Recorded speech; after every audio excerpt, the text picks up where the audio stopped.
वाले समय में दिल्ली दूर नहीं है, वहां पर कुछ पहुंचाना है और दिल्ली के माध्यम से पूरे देश के आदिवासियों की आवाज बढ़ाने जाना है। और मुझे पूरा भरोसा और विश्वास है हम ऐसे वीरों के वंशज जो ये करके दिखाएंगे। अभी जो हम चुनाव जीते हैं या लड़े हैं या जितने वोट भी आए हैं बिना दारू पैसों से आए हैं, ये हम सबके लोकतंत्र के अंदर एक ईमानदारी का परिचय है।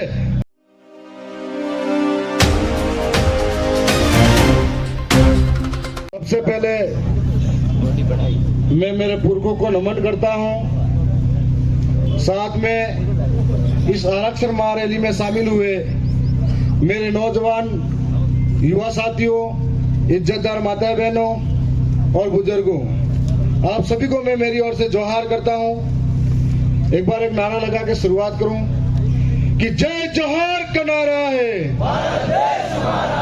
जय जोहार का नारा है, लड़ेंगे लड़ेंगे। साथियों, आज आरक्षण महारैली की बात हो रही है। इस आरक्षण महारैली के अंदर हम लोग जो बारी बारी से अपने वक्ता आए थे, वक्तव्य दे रहे थे, 5वीं अनुसूची 244 से 1, इन सब के बारे में जानकारी दी जा रही थी। आरक्षण का मतलब हम हमारा हक मांग रहे हैं।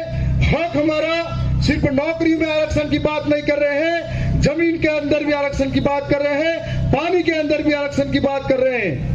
आरक्षण के अंदर इस इलाके के जितने भी बांध बने हुए हैं, इन बांधों का पानी दूसरे राज्यों में ले जाया जा रहा है। इन बांधों का पानी यदि हमारे इलाकों को मिलता है तो आज बहुत बड़ा पलायन गुजरात और मध्य प्रदेश के अंदर हो रहा है, हमारे राजस्थान के अंदर हो रहा है। यदि पानी मिलेगा तो खेती की सुविधा बेहतर होगी, और खेती की सुविधा बेहतर होगी तो रोजगार मिलेगा।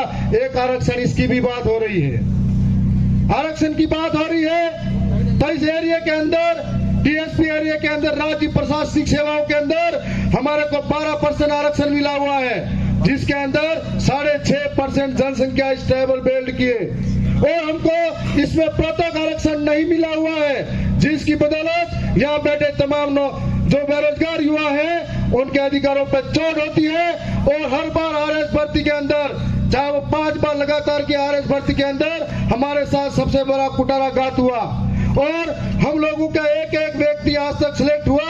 यदि आरक्षण के हिसाब से होता, हम लोगों की नौकरियां कोई और नहीं खाता, तो हमारे 100 लोग कलेक्टर बनते, डीएम बनते, एसडीएम बनते, थानेदार बनते, तहसीलदार बनते। तो इसकी पैरवी नहीं हो पाई। और साथ ही आज नौजवानों के साथ में सबसे बड़ी मांग है, यहाँ से जितनी भी भर्ती होती है, हम लोग आर्थिक रूप से कमजोर हैं, इतने सक्षम नहीं है कि जो अमीरों के बच्चे हैं उनसे मुकाबला कर पाए। हमारे सामने सुबह उठ के घर का काम संभालते हैं, फिर तैयारी करते हैं, स्कूल जाते हैं, और कंपटीशन के अंदर हम लोग इतने मुकाबला बड़े लोगों से नहीं कर पाते हैं। तब हमारे सामने क्राइटेरिया लगा दिया जाता है कि इस भर्ती के अंदर 35% आरक्षण का प्रावधान होगा, और 35% आरक्षण के अंदर जिस दिन से क्राइटेरिया लगाया उस दिन से कई सारे भर्ती के अंदर पद खाली पड़े हुए हैं हमारे नौजवानों के लिए। इस बात को कोई बोलने के लिए तैयार नहीं है, क्योंकि उन लोगों को डर लगता है इस बात को बोलेंगे तो हमारी टिकट कटेगी। आज आप सब और हम सब को जरूरत इसीलिए है कि लोकतंत्र के अंदर हम लोग हमारी आवाज को कई तरीके से संसद के अंदर भी रख सकते हैं, सरकारों तक पहुंचा सकते हैं। उसका एक जरिया है हम सड़कों पे आंदोलन करें, उसका एक जरिया है हम ज्ञापन दें, और उसका एक जरिया यह भी है हमारा व्यक्ति जिताकर लोकतंत्र की सर्वोच्च जो संस्था है विधानसभा और संसद सभा के अंदर भेजे, जो हमारी पैरवी कर सके। लेकिन आज तक ऐसा हुआ नहीं।